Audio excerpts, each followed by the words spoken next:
Essentially, this poem is about something that I wish someone told me years ago. We do know about periods, right? We do know about it. Now, one thing that I wish people told me about periods, apart from the science of it, is also I wish they told me the poetry of it. The thing is, the menstrual cycle is not just a 4-day thing, okay? It goes on for 28 days. And it includes not just the bleeding, but also the luteal phase, the follicular phase, the ovulation. And every phase actually has its own validity and beauty. And I mean, a lot of my girlies here might know how you go through ovulation. Most of your poetry sometimes comes during that.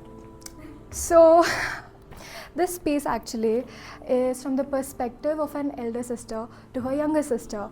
And she's telling her the poetry of periods and what each phase represents and why she should hold each phase of her moon.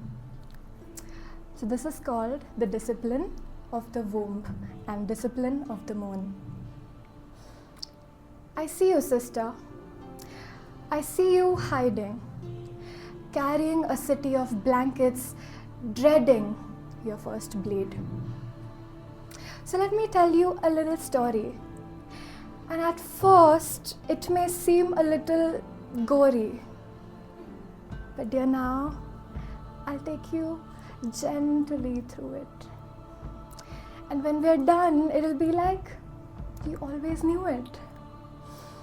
Even though we are primed to forget, the great mother says, not yet, not yet, my love, we are taught that the toilsome man raises at 5, at 9 he goes to bed. We're taught that the toilsome man raises at 5, at 9 he goes to bed. You do this till you've fed everyone in this shed except yourself.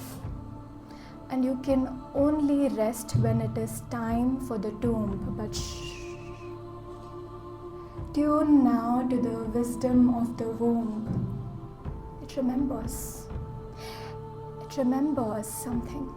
Can you guys guess who invented the calendar?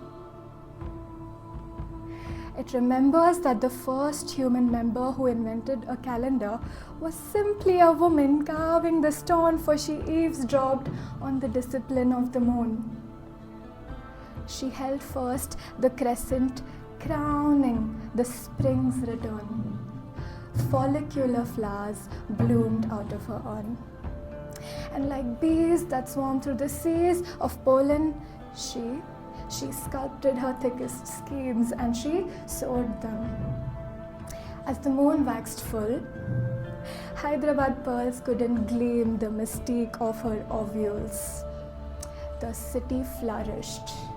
It was the queen's role, for she understood laws are merely tools. You cannot use the same one on everything. And when the moon waned gibbous, she prayed, Mother Kali, give us the strength to let go of what is no longer ours. Her luteal yellow scars were the scripture of her bravery.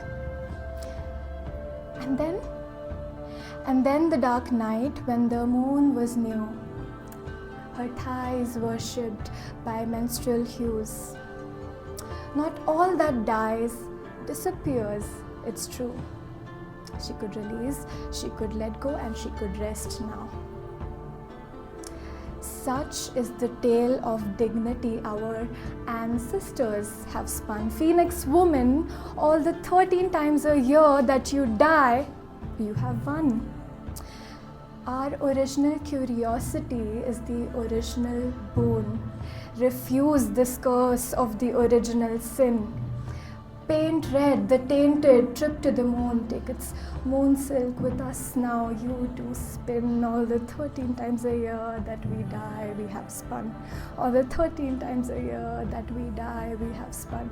All the 13 times a year that we die, we have spun.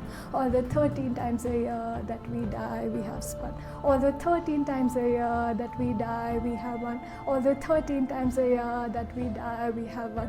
All the 13 times a year that we die, we have won. All the 13 times a year that we die, we have won. All the 13 times a year that we die, we return. All the 13 times a year that we die, we return. All the 13 times a year that we die, we return. Of the 13 times a year that we die, we have spun.